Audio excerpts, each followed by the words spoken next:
پرزیدنت جمهوری تاجیکستان، اساسگزاری صلح و وحدت ملی، پیشوای ملت محترم امامعلی رحمان.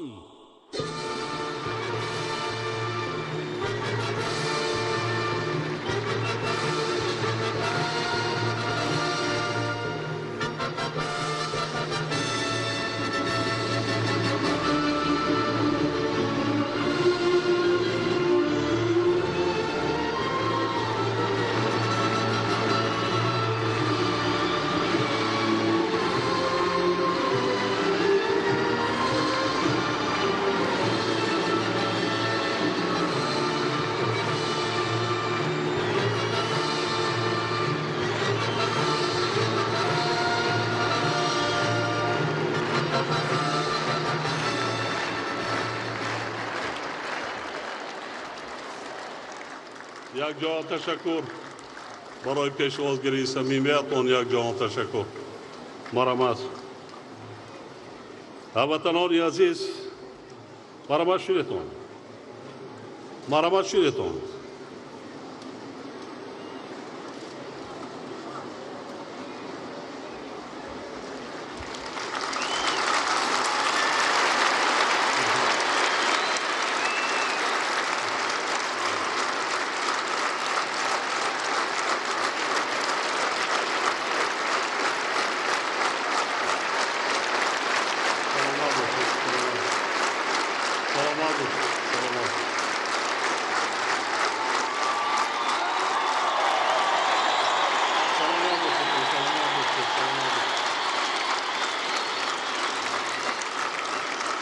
هموطنان عزیز، محترم ساکنان شهرمند شهر باستانی کلاب، در این لحظه های فرخبخش کل ساکنان با ننگ و ناموس، دلیر و قوی اراده و سربلند و با همت شهر باستانی کلاب و همه شما حاضرین ارجمند را به افتخار جشن بزرگ ملی امان 28 سالگی استقلال دولتی جمهوری تاجیکستان و افتتاح دومین اگریگات نیروگاه برقی آبی راغون صمیمانه تبریک میگویم.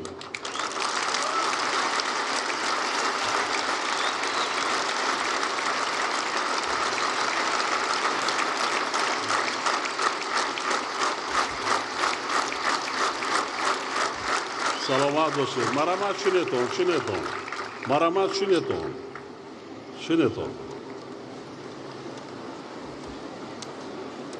استقلال در تاریخ خلق تاجیک تحولات کلی به وجود آورده، به مردم کشورمان راه نوی ترقیات را باز نمود و برای پیشرفت همه ساحه‌های حیات اقتصادی و اجتماعی زمینه مساعد فراهم آورد. با افتخار میتوان ذکر کرد که در این جاده خصوصا در برقرار نمودن حاکمیت انسانی، حمایه دولتداری نوین تاجیکان و نجات بخشیدن ملت از پراکندگی، سهم ساکنان سربلند شهر باستانی کلاب بسیار بسیار ارزشمند میباشد.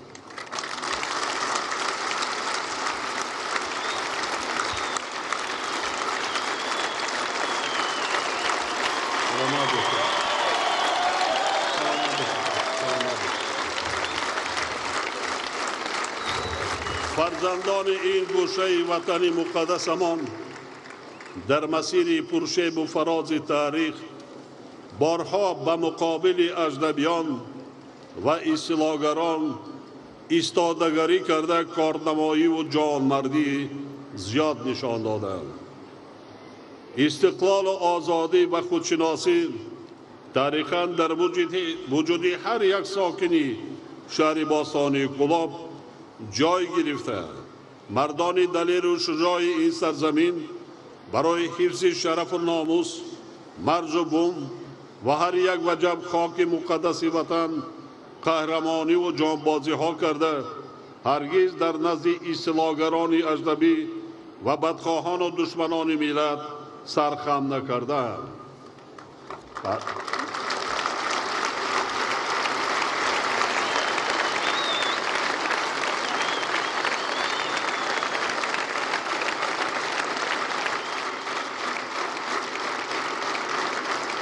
از تاریخ پرپیچ و تاب و عبرت آموز خلق تاجیک می دانیم که هنوز در عصرهای 6-7 طبیعت زیبا، ذخیره‌های بای و زمین‌های حاصلخیز خطلان، دقت حاکمان منفعت‌جو و لشکرکشان غاصب را جلب کرده بودند. هجوم و تاخت‌وتازهای زیادی اجنبیان و بادیه نشانان اصطلاحگر محض از شهر کلاب شکست خورده. بزرگترین لشکرکش‌ها بعد ناکامی و عقب نشینی در صحیفه‌های خونین تاریخنامه خود دلیری و شجاعت، هوشیاری و متانت و رویه قوی خود و بزرگ و زن و مرد این گوشه دیار ما را وصف نمودند.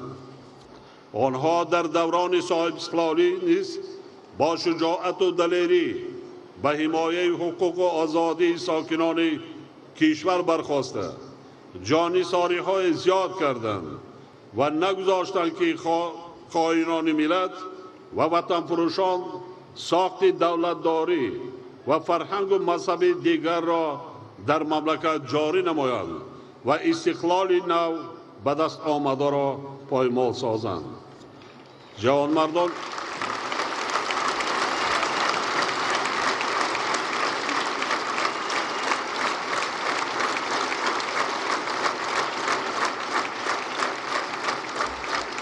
جوانمردان خداگاه و زیرک و هوشیار و دلیر شهر باستانی کلاب همراه دیگر ساکنان وطن دوست کشور در راه برقرار ساختن حاکمیت قانونی و رسیدن به صلح و ثبات سرتاسری دلیری و جانبازی ها کردند. شهر کلاب تاریخ خیلی قدیمه داشته. با چند سال پیش 2700 سالگی آن را در وضعیت تنتنوی تجلیل نمودیم. آثار زیادی تاریخی از حدود آن پیدا شده از تاریخ پرشرف این شهر باستانی تاجیکان درک می‌دهد. ماه دکمبر سال گذشته تشکیلات با نفوذ بین المللی یونسکو در قطار دیگر آثار قدیمه چکن را همچون میراثی تاریخی خلق تاجیک اعتراف نمود که زادگاه آن شهر باستانی کلاب می بود.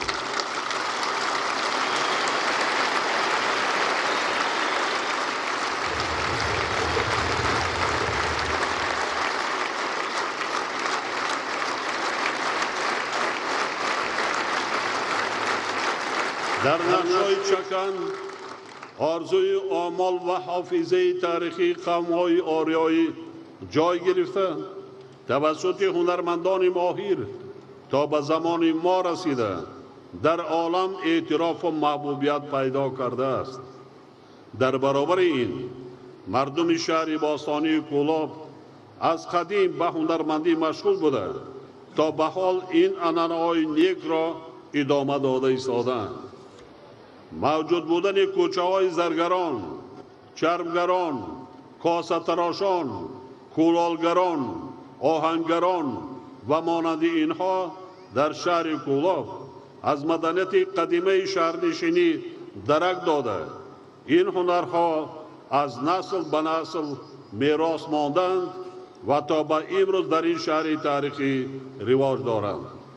شهر کلاب اینچنین مکان شاعران و ادیبان و عارفان و دانشمندان بوده. این شهر باستانی را مسکن نمودن میر سعید علی همدانی نیز بی سبب نیست. آثار شاه نعمت الله ولی، ناصحی خطلانی، خواجه اسحاق خطلانی، بسمیل کلابی، شمس الدین شاهین، حاجی حسین خطلانی و صدها نفر دیگر که در آثار گرانبهایشان ارزش‌های عمومی بشری و عمومی انسانی را ترغیب نمودند، نمونه برجسته حیات علمی و ادبی این گوشه وطن عزیزمان می باشد.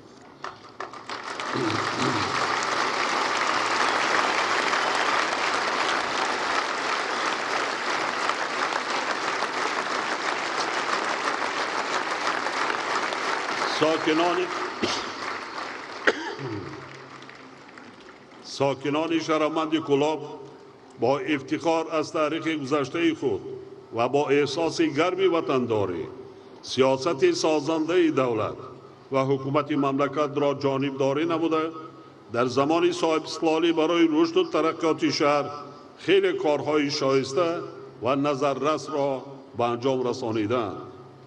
حالا با افتخار گفته می توانیم که کلاب با گذشتن قریب 13 ساله از برکت استقلال، ثبات و آرامی، عزم و تلاش پیوسته و زحمت آبادگرانه مردم به یک شهر زیبای زمانوی تبدیل یافته است. حکومت مملکت در نوبت خود بر رشد و آبادی شهر کلاب اعتبار مخصوص ظاهر نموده تا امروز یک سلسله تدبیرهای ضروری را عملی کرده ایستاده است. حاضرین گرامی، باعث قناعتمندی است که امسال ساکنان شهر کلاب در برابر دیگر شهر و ناحیه‌های مملکت برای استقبال شایسته 30 سالگی استقلال عملهای بنیادکاری و آبادانی را وسعت بخشیده در اکثر ساحه‌های اجتماعی و اقتصادی و دستاوردهای نظررس نایل شدند.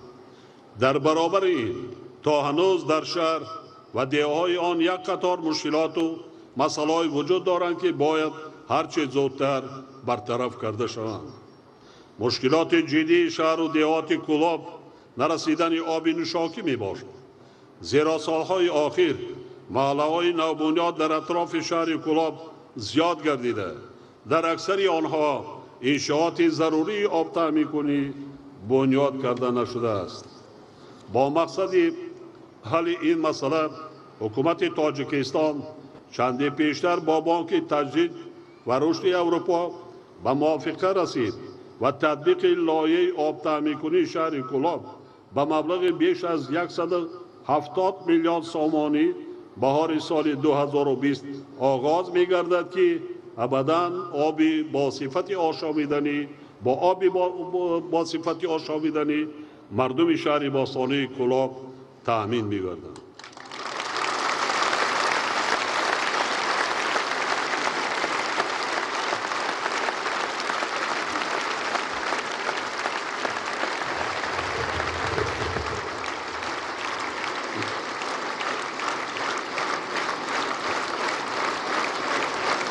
حالا در شهر و دهات کلاب تطبیق 15 لایحه سرمایه‌گذاری در ساحه‌های معارف، تندرستی، کمونالی و کشاورزی ادامه داشته تا امروز کارها با مبلغ قریب 120 میلیون سومانی اجرا شدند.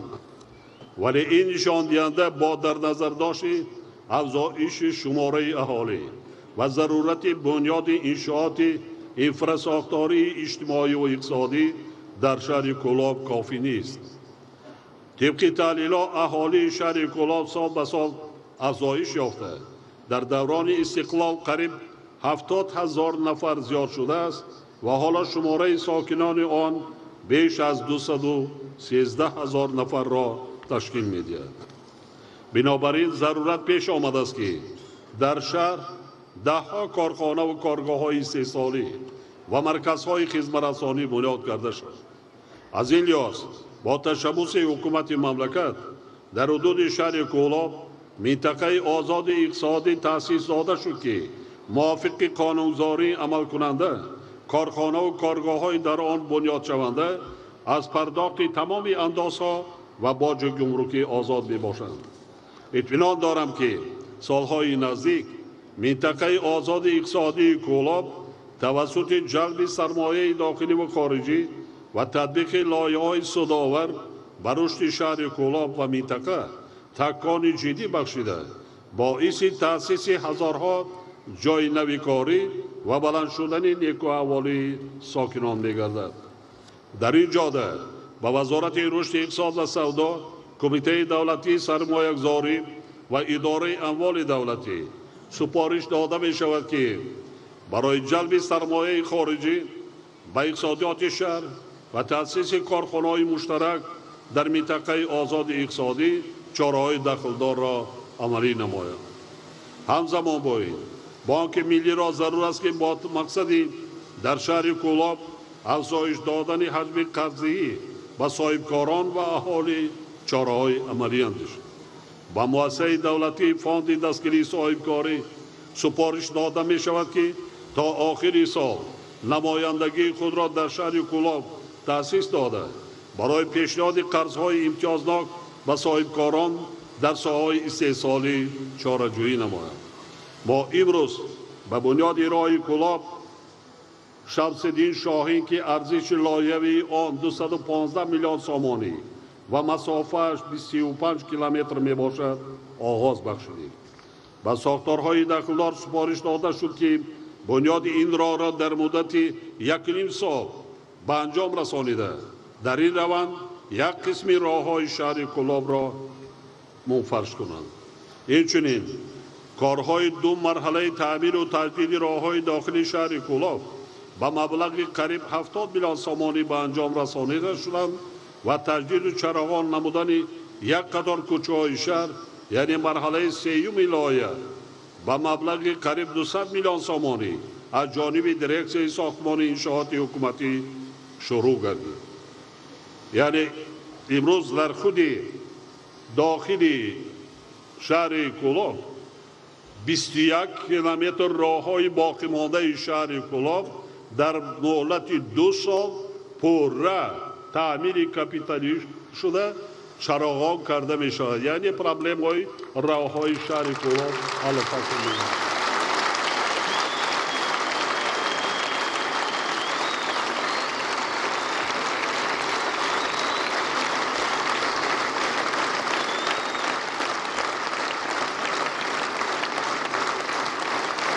تا امروز در شهر کولاب برای بهتر نمودن تأمینات با نیروی برق و کاهش دادن تلفات آن تدبیرهای جدی اندیشیده شده.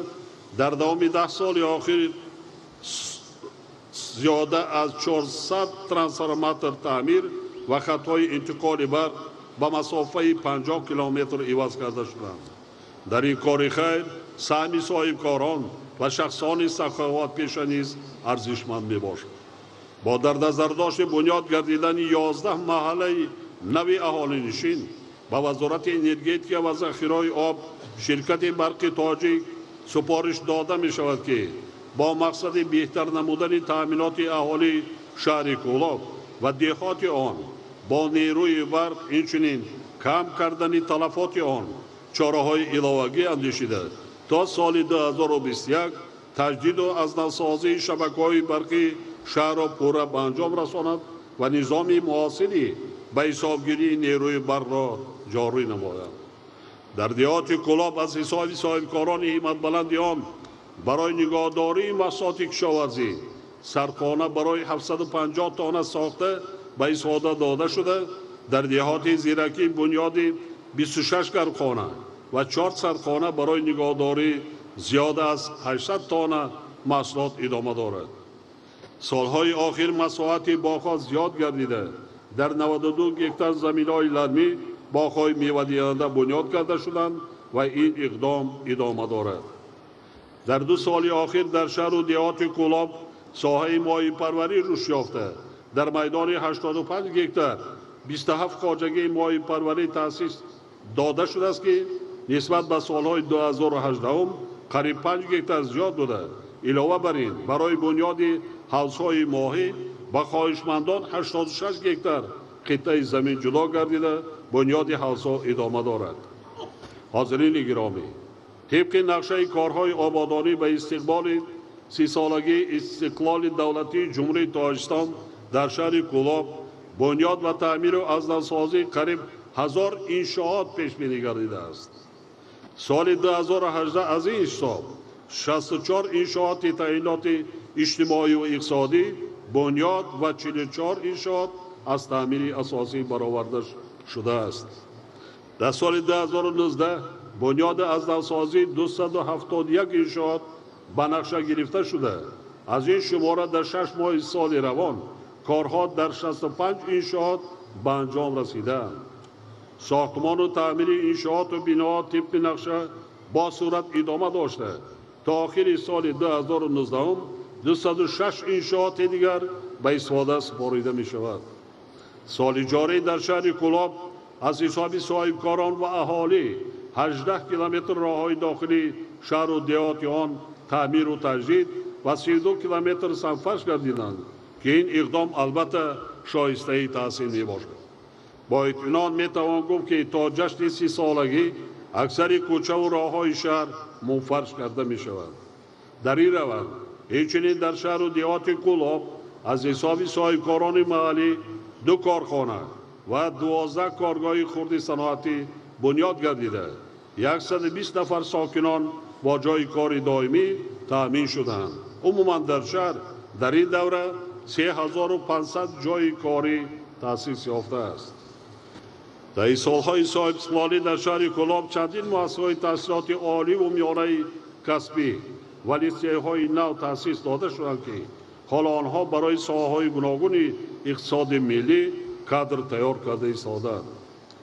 امروز در دایره سفر کاری ما در شهر کلاب 2 مکتب نوبنیاد که هر کدام برای 1280 جای نشست پیش بینی گردیده است با بهترین شرایط تعلیم و تجهیزات زمانوی به استفاده سپارده شدند. حالا ساختمان 2 مؤسسه تعلیمی در دیهات کلاب ادامه دارد که تا جشن 30 سالگی به استفاده داده می شود. علاوه بر این از حساب صاحبکاران شهر کلاب 150 صاحبخانه علاوگی بنیاد گردیده 15 مؤسسه تحصیلات میانه عمومی از تعمیر جاری برآورده شده است. سال جاری از جانب صاحبکاران در محله‌های چمنزار و جامی، دیهه‌های شمس و فیض‌آباد، گلتپه و خانه‌آباد ساختمان چندین مکتب‌های نو و 10 صاحبخانه‌های علاوگی آغاز شده است. از جمله در مرکز شهر صاحبکار محلی غلام و خلیل بنیاد مؤسسه تعلیمی را برای 2000 نفر خواننده شروع کرده است که تا سال 2021 به استفاده داده می شود. این همان صاحبکاری است که در ناحیه رودکی 2 سال پیش یک مکتب بسیار حاضر زمان برای 1250 نفر بنیاد کرده به استفاده داده بود و در آنجا اقدام کردند که من در زادگاه خود در شهر کلاب باستانی مکتب نوی زمانوی را برای 2000 نفر خواننده بنیاد می‌نمایم و امروز ساختمان را شروع کردم.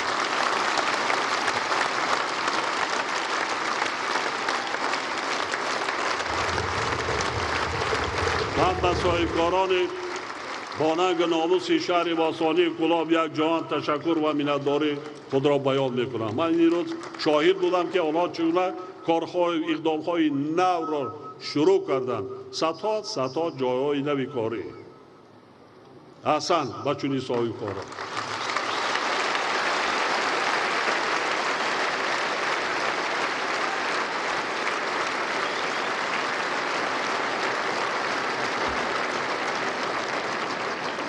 باور دارم که تا جشن 30 سالگی استقلال مشکلات ساحه معارف در شهر و دیهات کلاب پورا برطرف گردیده برای فرزندان ساکنان تمام شرایط ضروری تعلیم مهیا کرده می شود. در برابر این کارمندان ساحه معارف و استادان و آموزگاران را ضرورت است که به سطح و صفت تعلیم و تربیت اعتبار جدی دهند. آموزش علم‌های دقیق و تکنولوژی‌های اطلاعاتی و کمونیکاسیونی را درست بنا مانده نورسان و خوانندگان را در رویه بلندی وطن‌دوستی و خودآگاهی و خودشناسی تربیت نمایند. در شرایط معاصر که تأثیر هر گونه حرکت و رویه‌های رادیکالی وسعت گرفته ایستاده است، مردم خصوصا نورسان و جوانان شهر و دیهات کلاب نیز باید زیرکی سیاسی را از دست ندهند. برای حفظ و حمایت دستاوردهای زمانی استقلالیت تلاش ورزند. برای تحکیم دولتداری ملی سعی نمایند و آموزش زبان دولتی و زبانهای خارجی تاریخ و فرهنگ خلقمان بیشتر توجه کرده عنعنه‌های نیک گذشتگان را پاس دارند. امروز ما در شهر 2 بیمارخانه زمانوی را که با تجهیزات معاصر تامین گردیدند، از جمله در یکی از آنها تکنولوژی‌های رقمی نوترین برای طبابت مادر و کودک نصب کرده شدن به استفاده سپاریدیم. با دستگیری حکومت مملکت برای مؤسسه‌های تندرستی شهر کلاب دستگاه‌های زمانوی در دسترس کرده شده. ما مرکزی طبی دیگری بنیاد کردیم برای طبابت قلب که اولا که خدا کسل نشویتان، لیکن بهترین مؤسسه را در شهر باستانی کلاب با تمام تجهیزات زمانوی بنیاد کرده به استفاده داریم.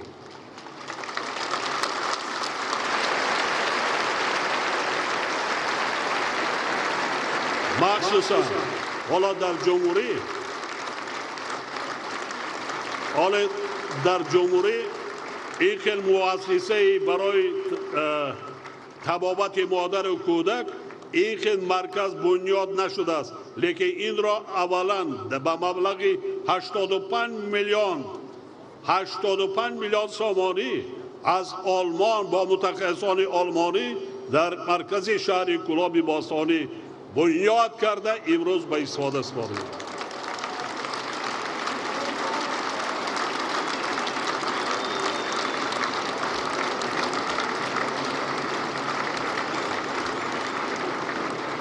اکنون طبیبان را ضرور است که ملکه کسبی خود را در سمت استفاده تجهیزات و تکنولوژی زمانوی تقویت بخشیده به اهالی با سطح و صفت بلند خدمت رسانند. با مقصد عملی نمودن چاره‌بینی‌های به استقبال 30 سالگی استقلال تصدیق شده از حساب صاحبکاران شهر کلاب بنای تعلیمی کالج خصوصی، 2 مرکز سلامتی، 2 بنگاه طبی و 8 داروخانه بنیاد شده. حالا ساختمان 1 بیمارخانه شخصی و ساختمان خوابگاه کالج طبی ادامه دارد. تا امروز 5 بیمارخانه شهر و دیهات کلاب از تعمیر اساسی برآورده شده تا عرفه جشن بیمارخانه و مرکزهای سلامتی و بنگاه‌های طبی باقی مانده پر از تعمیر اساسی برآورده می‌شوند. در این روند وزارت تندرستی و حفظ اجتماعی اهالی، مقامات اجرایی حاکمیت دولتی ولایت ختلان و شهر کلاب باید جهت برطرف کردن نارسایی کادرهای طبی که امروز زیاده از 100 نفر را تشکیل می‌دهد چاره‌جویی نموده برای حل مشکلات دیگری جای داشته تدبیرهای علاوه‌ای اندیشید. ما بر رشد صنعت و فرهنگ نیز دقت اولین درجه داده در دایره سفر امروزه در شهر کلاب بنای نوی تعلیمی و مأموری کالج صنعتی به نام کرامت‌الله قربان را ساخته به استفاده سپاریدیم.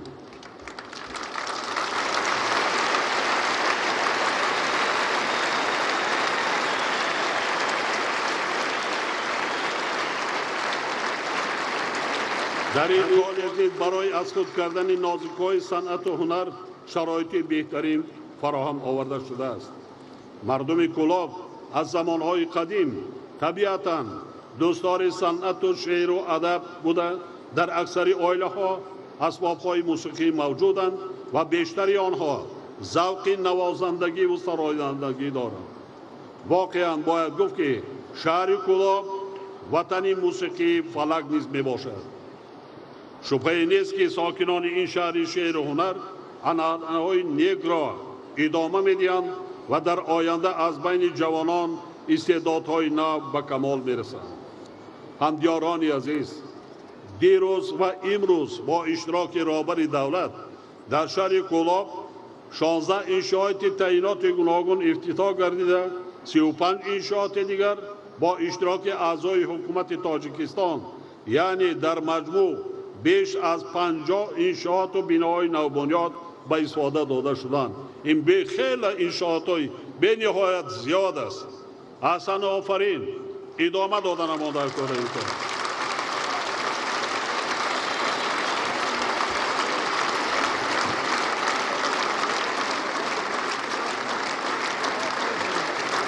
در این زمینه باز قریب 500 نفر ساکنان با جای کاری دائمی تامین گردیدند.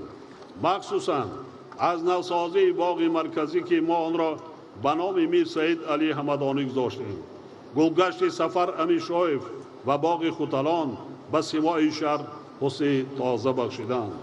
من به ساختار و مقامات دولتی، صاحبکاران همت بلند و همه شخصان با ننگ و ناموس شهر کولاب برای در سطح بلند و صفت عالی بنیاد و مجهز گردانیدن این باغ و گلگشت‌ها صمیمانه تشکر بیان می‌نمایم.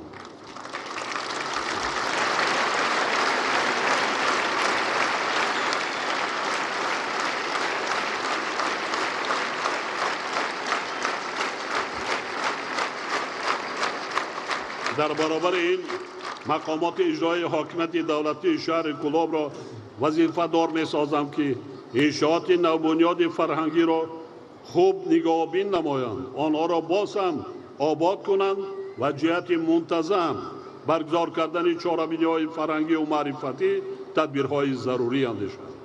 امیدوارم که ساکنان با ننگ و ناموس شهر باستانی کولاب این آبادکاری ها را حفظ کرده برای رشد این شهر تاریخی دوچند زحمت کشیده در پیشرفت آن سهمی ارزنده بگذارند.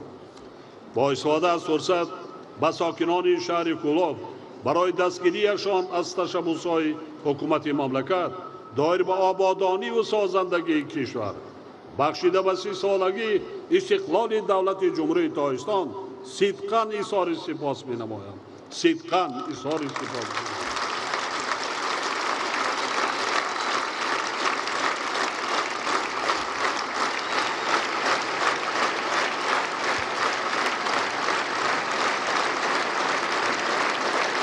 و دلگرانه اظهار می‌دارم که مردم زحمتکشه و با ننگ و ناموس شهر باستانی کولاب برای استقبال شایسته 30 سالگی استقلال دولتی با استفاده از تمام امکانیت‌ها برای باز هم آباد و زیبا گردانیدن این شهر باستانی عزم و تلاش خویش را در اقدام می‌دارند.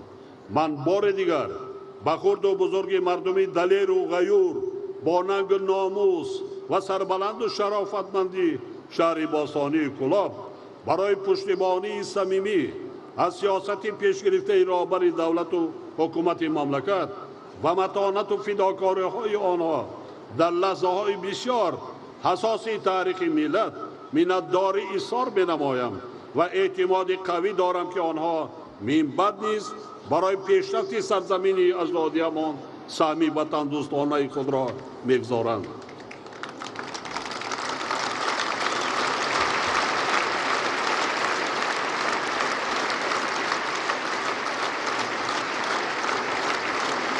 حاضرین محترم، دوستان عزیز، من هیچگاه و تاریخ گواه است خدمت قهرمانانه خلقی شهر باستانی کولاب را در زمان برقرارسازی حاکمیت کنیستانی ملت تاجیک را رهایی بخشیدن از پراکندگی و از نیستی رهایی بخشیدن دولت تازه استقلال تاجیکان را هیچگاه فراموش نمی‌کنم.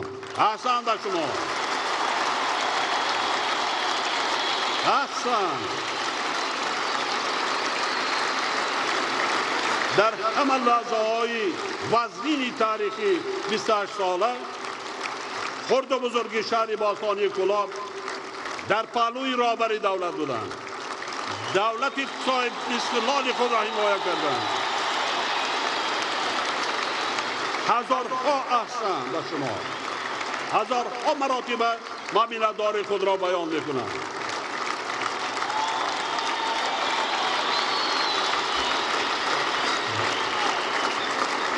هر یکی شما حاضرین ارجمند و کل ساکنان شهر کولاب را به افتخار جشن فرخنده ملی 28 سالگی استقلال دولتی جمهوری تاجیکستان صمیمانه تبریک گفته به خاندان هر یکی شما بخت و سعادت و برار و کامیابی آرزومندم.